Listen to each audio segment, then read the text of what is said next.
Hello, আসসালামু আলাইকুম guys. এই দেখেন টেবুনিয়া আমাদের দোকানে দোকানে দেখেন পানি ঢুকছে, টেবুনিয়ার দোকানে দেখেন পানি।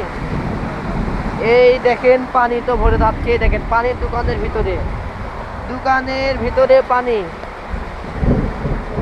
ভিতরে পানি, দেখেন দুয়ারে পানি আসতেছে দোকানের মধ্যে।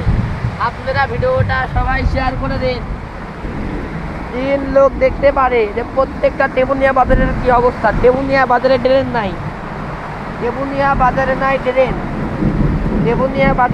নাই জন্য প্রত্যেকটা দোকানে পানি ঢোকার কারণে প্রত্যেকটা দোকানে লস হচ্ছে টেবুনিয়া বাজারের ব্যবসায়িকদের। আপনারা ভিডিওটি সবাই শেয়ার করে দিন, বেশি বেশি করে ভিডিওটি দেখতে পারে সবাই। ভিডিওটা বেশি বেশি করে শেয়ার করে দিন।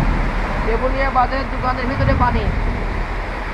আপনারা সবার ভিডিওটা শেয়ার করে দিন, অন্যরাও দেখতে পারে। আসসালামু আলাইকুম।